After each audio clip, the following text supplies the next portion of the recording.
Nadiem Makarim tersangka korupsi. Ini kronologi lengkapnya. Sobat BP, media diramaikan karena Nadiem Makarim yang dulunya juga merupakan pendiri Gojek ditersangkakan korupsi oleh Kejaksaan Agung karena pengadaan Chromebook di tahun 2020. Nah, bagaimana kronologi lengkap sampai Kejaksaan bisa menetapkan Nadiem sebagai tersangka?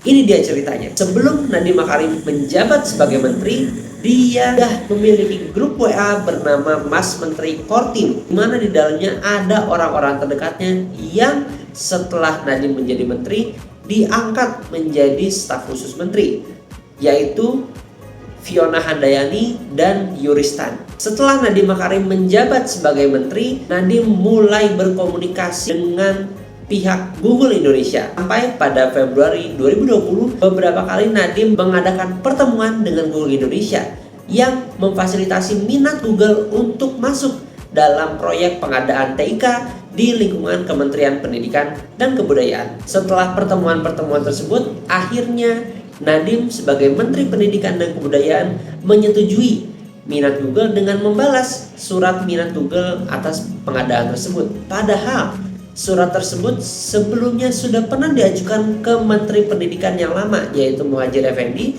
namun tidak dibalas karena Chromebook sudah pernah diuji coba sebelumnya dan terbukti tidak cocok digunakan pada daerah 3T. Meski demikian, Nadiem Makarim bersama timnya tetap menindaklanjuti pengadaan yang dilakukan bersama Google Indonesia ini. Sehingga pada Mei 2020, Nadiem Makarim mengajak beberapa bawahannya untuk mengadakan Zoom bersama yang diadakan secara tertutup. Bahkan di dalam rapat tersebut, peserta diminta menggunakan earphone atau headset, mungkin supaya suaranya tidak bocor didengar oleh orang lain. Hadir di dalam Zoom meeting tersebut diantaranya adalah konsultan teknologi yang ditunjuk oleh staf khusus menteri tadi, yaitu Yuristan, dan juga Direktur Jenderal PAUD Pendidikan Dasar dan Pendidikan Menengah, Sri Wahyuningsih. Dalam rapat tersebut, Nadiem menyampaikan arahan terkait pengadaan TIK, padahal program pengadaan TIK belum juga dimulai. Kemudian, staf khusus menteri Yuristan meminta kepada Dirjen Sri Wahyuningsih tadi untuk dalam pengadaan laptop atau TIK di Kementerian Pendidikan dan Kebudayaan agar menggunakan sistem Chrome OS yang berarti mengarah kepada Chromebook. Padahal kapasitasnya sebagai staf khusus menteri tidak berwenang untuk mengatur dalam perencanaan pengadaan barang dan jasa. Tindak lanjut dari arahan-arahan menteri terjadi pada tanggal 30 Juni 2020, di mana Dirjen PAUD Pendidikan Dasar dan Pendidikan Menengah Sri Wahyuningsih memerintahkan kepada bawahannya Bambang Hadiwaluyo selaku PPK pada Direktorat SD agar memproses pengadaan TIK dengan penyedia PT Bhinneka Mentari Dimensi. Namun menariknya, Bambang ini diganti dalam jabatannya sebagai PPK oleh Wahyu Haryadi karena dipandang tidak mampu untuk melaksanakan perintah Menteri Nadiem tadi terkait pengadaan TIK ini. Penggantian PPK tersebut terjadi di malam hari jam 10 malam dan setelahnya pun PPK yang baru Wahyu Haryadi langsung memproses pengadaan dengan PT Bhinneka Mentari Dimensi ini. Bahkan proses pengadaan dilakukan di luar dari sistem e-katalog yang menurut Kejaksaan Agung juga melanggar tata cara pengadaan barang dan jasa yang berlaku.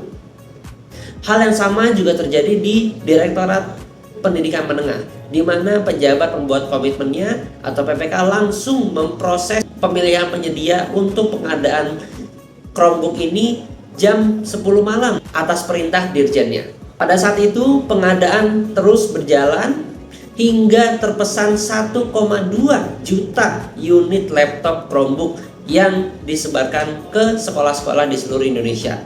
Namun seperti yang sudah ditemukan sejak awal uji coba, Chromebook kurang cocok untuk penggunaan di Indonesia karena sinyal internet yang masih belum merata. Sedangkan Chromebook atau Chrome OS mewajibkan adanya koneksi internet untuk dapat bekerja. Nah Sobat WP, karena hal ini Nadiem Makarim khususnya ditersangkakan melanggar pasal 2 ayat 1 atau pasal 3 Undang-Undang Tindak Pidana Korupsi. Jungto pasal 55 ayat 1 ke 1 KUH Pidana. Pasal 2 ayat 1 Undang-Undang Tipikor melarang penyelenggara negara untuk memperkaya diri sendiri, orang lain, atau korporasi yang dapat merugikan keuangan negara atau perekonomian negara. Kejaksaan Agung berpendapat bahwa pengadaan barang Chromebook ini yang tidak bermanfaat maksimal merupakan wujud kerugian negara karena seharusnya bisa dimanfaatkan untuk pengadaan yang lebih tepat guna. Alternatifnya, pasal 3 Undang-Undang Tipikor melarang penyelenggara negara untuk dengan maksud atau dengan tujuan menguntungkan diri sendiri, orang lain, atau korporasi menyalahgunakan jabatan atau kesempatan yang ada pada dirinya karena jabatan tersebut.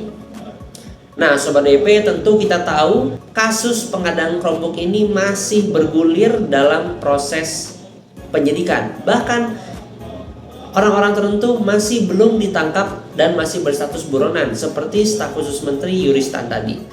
Nah, kita tunggu bagaimana perkembangan penyidikannya ke depan sampai dengan proses ke persidangan. Kita tahu bahwa Nadiem Makarim juga menggunakan kuasa hukum yang sangat terkenal di kalangan masyarakat, yaitu Bapak Hotman Paris, yang beberapa kali juga di media sosial menyuarakan tentang kasus korupsi di pengadaan Chromebook ini. Nah, tinggal kita tunggu bagaimana kelanjutannya. Jangan lupa Sobat BP untuk follow Buana Update untuk update-update terbaru lainnya di Indonesia maupun di seluruh dunia. Jangan lupa untuk like, komen, dan subscribe.